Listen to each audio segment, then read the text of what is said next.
carrots say 1/4 mile away. Just sit with that sentence for a second, would you? Picture the scene.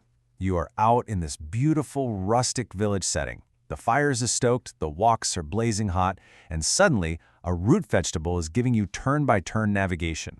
I mean, this isn't a line from some avant-garde play, and it's not a glitch in the Matrix. This is literally pulled straight from a culinary tutorial.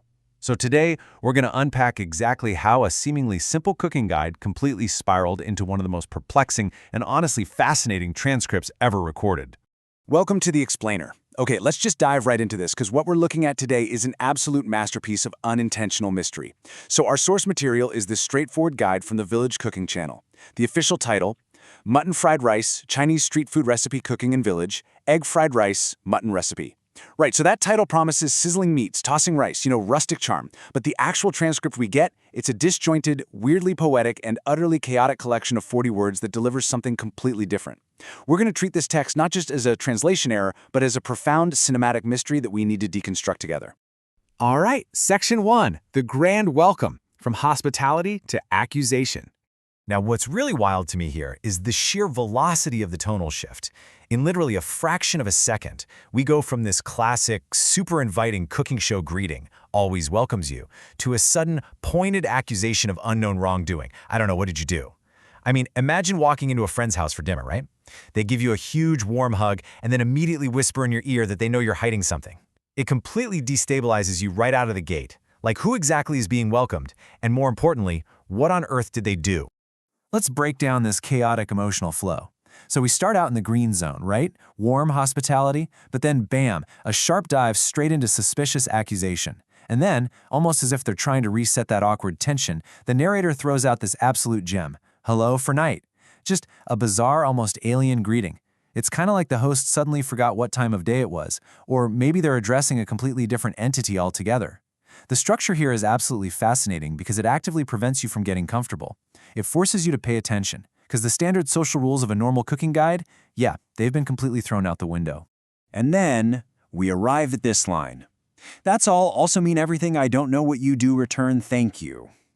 Okay, if we treat this with the investigative seriousness it totally deserves, this line carries immense philosophical weight. That's all also mean everything. In a street food context, is the chef commenting on the simplicity of the ingredients? Like maybe a simple grain of rice, that's all, can also mean everything to the dish? But then, right on cue, they immediately pivot back to that overwhelming suspicion: I don't know what you do, before just abruptly dismissing you with, return thank you. I mean, talk about an emotional roller coaster, and we haven't even seen any food yet. Moving on to Section 2, the 1/4 mile carrot, a spatial mystery. 1/4. That is an exact, empirical scale. Think about it. Right in the middle of this emotionally volatile kitchen introduction, we are suddenly handed precise geographical coordinates. And who exactly is providing this data? The carrot. Yep. And honestly, this brilliantly illustrates the absolute surrealism of our source text. Carrots say 1/4 mile away. Okay, let's break this down logically. First, this implies the carrot possesses sentience. Second, it possesses vocal abilities. And third, it has a remarkably accurate spatial awareness of its surroundings. Why is the carrot communicating distance? Is it warning the chef of an approaching threat? Or is it telling us how far away we are from the actual mutton promised in the title? Whatever it is, it completely shatters the reality of this village cooking setting. Exactly. What is that? The text literally echoes our own internal realization of absurdity. The narrator themselves pauses right after the telepathic root vegetable gives its coordinates and just asks, what is that? Our confusion as the audience aligns perfectly with the text's mid-sentence pivot. It's like we're in this together with the host, both of us utterly bewildered by what is manifesting in this kitchen right now. Okay, Section 3. Enter the foreign master, the enigmatic cast. The text suddenly announces the arrival of the foreign master in all caps, followed immediately by an exclamation of wow. Try delivering this in your head with full cinematic gravitas. I mean, who is this figure? In a rural village street food setting, a character of seemingly immense prestige and power just arrives. The sheer awe commanded by this sudden entrance changes the whole dynamic. Is the foreign master here to judge the food? To answer the carrot's warnings? We just don't know. So, let's review this ensemble cast. that has mysteriously emerged from an explainer ostensibly about making egg fried rice. We have the accused, that's you, the viewer, who apparently did something wrong. We have the sentient carrot acting as an early warning radar system. We have the awe-inspiring foreign master. And then we have Martin. Let's see how this builds, or rather, how it completely deflates. Right after the majestic arrival of the foreign master, the text just gives us, Martin, okay. The contrast here is staggering. It is such a casual, almost dismissive introduction. It's literally as if a legendary hero walked into the room, followed immediately by a guy from accounting who brought room temperature dip. Martin, okay. The sheer mundanity of Martin's entrance anchors the absurdity. It grounds us right before the final devastating blow. Which brings us to Section 4, the Great Meat Contradiction, a culinary plot twist.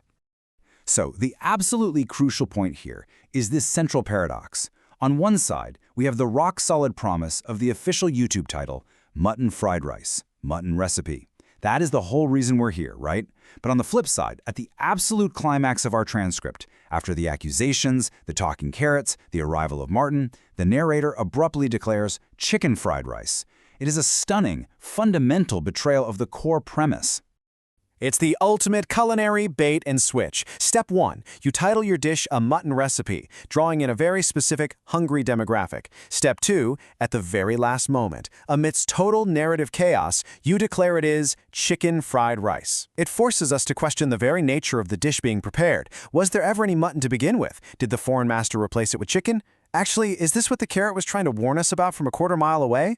The pieces finally start to fit together, forming this wild picture of culinary deception. And that brings us to the final words of our source material. A desperate, echoing plea. What do you mean you don't know? It is the absolute perfect conclusion to this explainer. The host is asking the guest, the audience is asking the host, we are all just asking each other. We began looking for a simple mutton fried rice, and we ended up in a tangled web of espionage, talking vegetables, and swapped proteins. And when we demand answers, all we are left with is this massive, lingering question. What do you mean you don't know? Take this with you today. When life hands you a simple recipe, always, and I mean always, be prepared for the quarter-mile carrot. Thank you so much for joining me on this explainer. I hope it completely changes how you view your next bowl of street food. Keep learning, keep questioning, and I'll